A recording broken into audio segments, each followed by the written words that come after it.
Hello everyone, welcome to T1 academy. I'm Sudheer Kumar. Employment న్యూస్లో భాగంగా ఈరోజు మీ ముందుకి ఒక కొత్త నోటిఫికేషన్తో రావడం జరిగిందండి. సో ఎవరైతే వీడియో చేస్తున్నారో దయచేసి ఈ యొక్క మా ఇనిషియేటివ్స్ని గుర్తించి లైక్ అదేవిధంగా షేర్ కూడా చేయండి. ప్రధానంగా చూసుకున్నట్లయితే మనకు electronics corporation of India limited హైదరాబాద్లో ఉన్నటువంటి ECIL అనే సంస్థ నుంచి ఈ నోటిఫికేషన్ అనేది రావడం జరిగింది. ఓకే, ఇంజనీరింగ్ బ్యాక్గ్రౌండ్లో 1 year ఎక్స్పీరియన్స్ ఉన్నటువంటి క్యాండిడేట్స్ ఈ పోస్ట్కి ఎలిజిబుల్ అవుతారండి. సో మనకి 160 పోస్టులకి ఈ నోటిఫికేషన్ రావడం జరిగింది. Okay, technical officer C grade ఏదైతే ఉందో దానికి సంబంధించి నోటిఫికేషన్ అనేది రావడం జరిగింది. అయితే ఈ నోటిఫికేషన్కి ఎలాంటి అప్లికేషన్ ఫీజు అనేది లేదు, ఫీ అనేది లేదు, అదేవిధంగా ఎగ్జామ్ అనేది లేదు. కేవలం మీ ఎక్స్పీరియన్స్ అండ్ మెరిట్ మార్క్స్ను చూసి గ్రాడ్యుయేషన్లో ఉన్నటువంటి మెరిట్ మార్క్స్ను అదేవిధంగా మీ ఎక్స్పీరియన్స్ నెక్స్ట్ వచ్చేసి ఇంటర్వ్యూ బేస్డ్ చేసుకొని మాత్రమే సెలెక్షన్ అనేది చేయడం జరుగుతుంది. సో షార్ట్ లిస్ట్ అయితే సరిపోతుందండి. సో ఆ షార్ట్ లిస్ట్కి సంబంధించి ఏ విధంగా సెలెక్షన్ చేస్తారు, అదేవిధంగా ఇంటర్వ్యూ ప్రొసీజర్ ఏంటి, వెయిటేజ్ ఏంటి అనేది డీటెయిల్స్ క్లియర్గా చూద్దాము. సో మనకి పోస్ట్ వచ్చేసి టెక్నికల్ ఆఫీసర్ C గ్రేడ్ పోస్ట్కి నోటిఫికేషన్ రావడం జరిగింది. సో ప్రైమరీ క్వాలిఫికేషన్ అంటే ఇంజనీరింగ్ తర్వాత 1 year ఎక్స్పీరియన్స్ ఉన్నటువంటి ప్రతి ఒక్కరు కూడా ఈ పోస్ట్కు ఎలిజిబులే. అంటే ఇరు రాష్ట్రాల తెలుగు అభ్యర్థులు ఎవరైతే ఉన్నారో ఇంజనీరింగ్ స్ట్రీమ్లో బేసిక్గా 1 year ఎక్స్పీరియన్స్ ఉన్నటువంటి ప్రతి ఒక్కరు కూడా ఎలిజిబులే. సో అప్పర్ ఏజ్ లిమిట్ వచ్చేసి 30 years ఉండడం జరిగింది.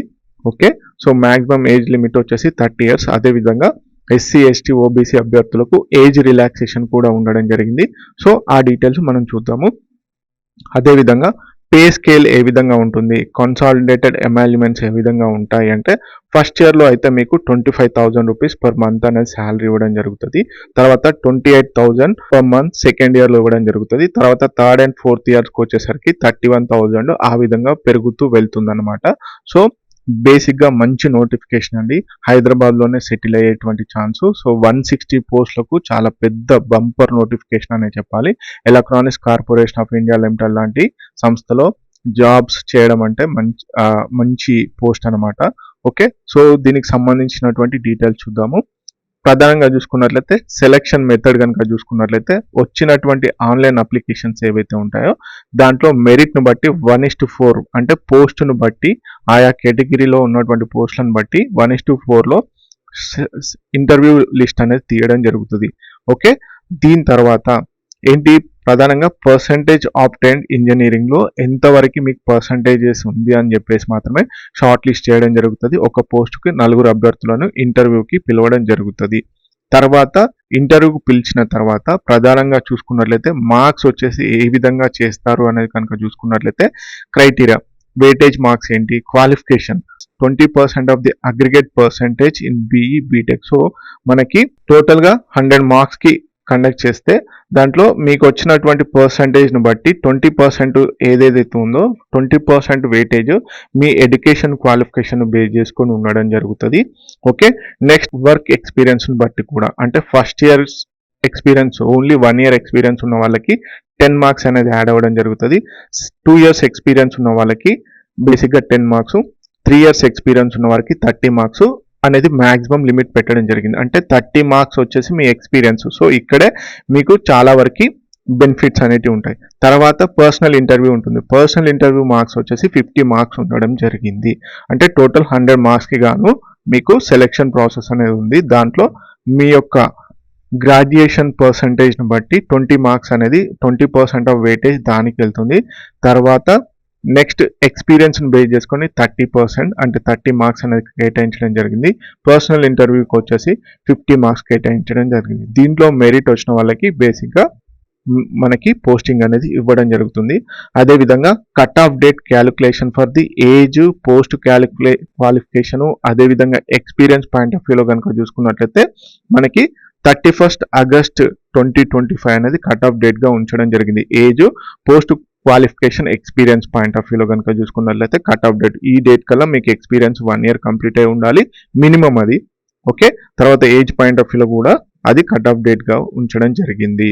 ఓకే, నెక్స్ట్ కనుక చూసుకున్నట్లయితే ఏ విధంగా అప్లై చేయాలి, ప్రధానంగా చూసుకున్నట్లయితే మనకు www.ecil.co.in అని చెప్పేసి వెబ్ పేజ్ ఓపెన్ ఉంటుంది. దాంట్లో కెరీర్స్లోకి వెళ్ళి కరెంట్ జాబ్ ఓపెనింగ్స్లో మీరు ఈ ఆన్లైన్కి సంబంధించినటువంటి అప్లికేషన్ ఫామ్ని చేయడం జరుగుతుంది.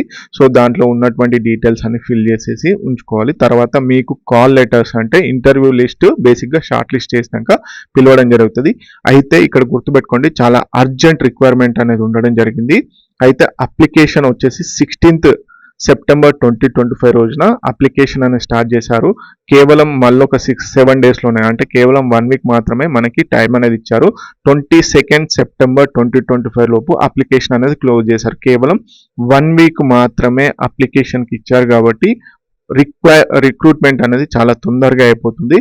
సో మనకి పబ్లిక్ సెక్టర్ అండర్టేకింగ్స్ ఏవైతే ప్రభుత్వ ఆధీనంలో ఉన్నటువంటి సంస్థల్లో ఇలాంటి జాబ్స్ పడడం అనేది అంత ఈజీ కాదండి. సో చాలా ఈజీగా మనకి జాబ్స్ వచ్చే ఛాన్స్ ఉంది. కేవలం మీరు షార్ట్ లిస్ట్ అయ్యి ఇంటర్వ్యూలో కనుక మీరు బెస్ట్ పర్ఫార్మెన్స్ చేసినట్లయితే మీకు ఖచ్చితంగా జాబ్ వస్తుంది. సో ఖచ్చితంగా అప్లై చేయండి. కేవలం 1 వీక్ మాత్రమే ఉంది. 160 పోస్టులకి అతి భారీగా నోటిఫికేషన్ అనేది రావడం జరిగింది. నెక్స్ట్ కనుక చూసుకున్నట్లయితే మనకి బేసిక్గా ఇక్కడ ఒక ఇంపార్టెంట్ పాయింట్ ఏంటంటే, బేసిక్గా ఇది contract, technical officer and contract బేసిస్గా తీసుకుంటున్నారు. బేసిక్గా 9 monthsకి తీసుకోవడం జరుగుతుంది. కాకపోతే extendable up to 4 years including initial term. Okay, 4 years వరకు ఈ పోస్ట్కి సంబంధించి ఎక్స్టెండబుల్ చేస్తారు. అదేవిధంగా ఫ్యూచర్లో ఒకవేళ ఈసీఎల్ నుంచి పర్మనెంట్ పోస్టులు కనుక రిలీజ్ అయితే మీకు ఎక్కువగా ప్రిఫరెన్స్ అనేది ఉండడం జరుగుతుంది. గుర్తుపెట్టుకోండి. సో ఈసీఎల్లో మీరు ఆల్రెడీ వర్క్ చేసి ఉన్నారు కాబట్టి మీకు ప్రిఫరెన్స్ అనేది ఎక్కువగా ఉంటుంది. ఈ విధంగా అంటే కాంట్రాక్ట్ బేస్లో జాయిన్ అయిన తర్వాత పర్మనెంట్ పోస్టులలో సెటిల్ అయిన వాళ్ళు చాలా మంది ఉన్నారండి. సో మీరు ఎట్టి పరిస్థితిలో మిస్ చేసుకోకండి. సో మొత్తం 160 పోస్టులకు రావడం జరిగింది. ఓకే, అన్రిజర్వ్డ్ ఓపెన్ కేటగిరీలో 65, ఎకనామికల్లీ వీకర్ సెక్షన్స్లో 16, ఓబీసీలో 43, ఎస్సీలో 24, ఎస్టీలో 12 పోస్టులు అనేది ఉండడం జరిగింది. అయితే బీఈ బీటెక్ విత్ మినిమం 60% అనేది ఉండాలి. 60% అగ్రిగేట్ విత్ ఈసీ లేదా ETC, ఈఎండ్ఐ, electronics, triple E, electrical, CSE, IT, mechanical, ఒక సివిల్ ఇంజనీరింగ్ తప్ప మిగతా అన్ని స్ట్రీమ్స్ వాళ్ళు దాదాపుగా ఎలిజిబుల్ ఉండడం జరిగింది. అయితే ఈ పోస్ట్ కనుక చూసుకున్నట్లయితే ఎక్స్పీరియన్స్ అనేది మ్యాండేటరీ చేయడం జరిగింది. ఒకటి గుర్తుపెట్టుకోండి, ఎగ్జామ్ అనేది లేదు, అప్లికేషన్ ఫీజు లేదు. కేవలం మీకు క్వాలిఫికేషన్ ఏంటి, ఎడ్యుకేషన్ క్వాలిఫికేషన్ పాయింట్ ఆఫ్ వ్యూలో కనుక చూసుకున్నట్లయితే ఇంజనీరింగ్లో ఒక సివిల్ తప్ప మిగతా పోస్టులకు ఉండడం జరిగింది ప్రధానమైన స్ట్రీమ్స్లలో. అదేవిధంగా చూసుకున్నట్లయితే 1 year ఎక్స్పీరియన్స్ మినిమం ఉండాలి. ఓకే, 1 year అప్రెంటిస్షిప్ రిలేటెడ్ ఫీల్డ్లో ఉన్నా సరిపోతుంది. 1 year ఎక్స్పీరియన్స్ అయినా ఉండొచ్చు, 1 year అప్రెంటిస్షిప్ రిలేటెడ్ ఫీల్డ్లో ఉన్నా కానీ సరిపోతుంది అనమాట. ఓకే, సో దీంట్లో production, industrial operations, repair, maintenance, దీంట్లో మనకి బేసిక్గా ఎక్స్పీరియన్స్ కానీ అప్రెంటిస్షిప్ కానీ ఉంటే సరిపోతుంది.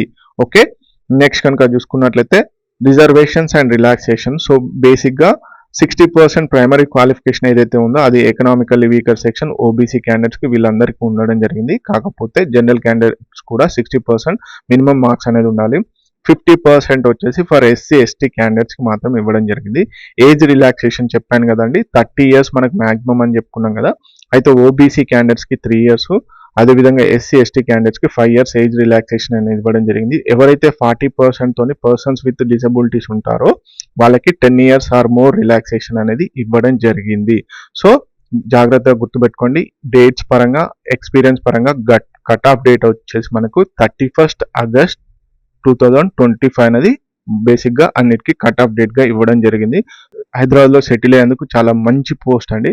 మీరు ఖచ్చితంగా అప్లై చేయండి. షార్ట్ లిస్ట్ అయితే సరిపోతుంది, మీకు ఈజీగా జాబ్ వచ్చినట్టే. ఓకే, థ్యాంక్ యూ అండి. వీడియో కనుక నచ్చినట్లయితే లైక్, అదేవిధంగా షేర్ కూడా చేయండి. Thank you so much.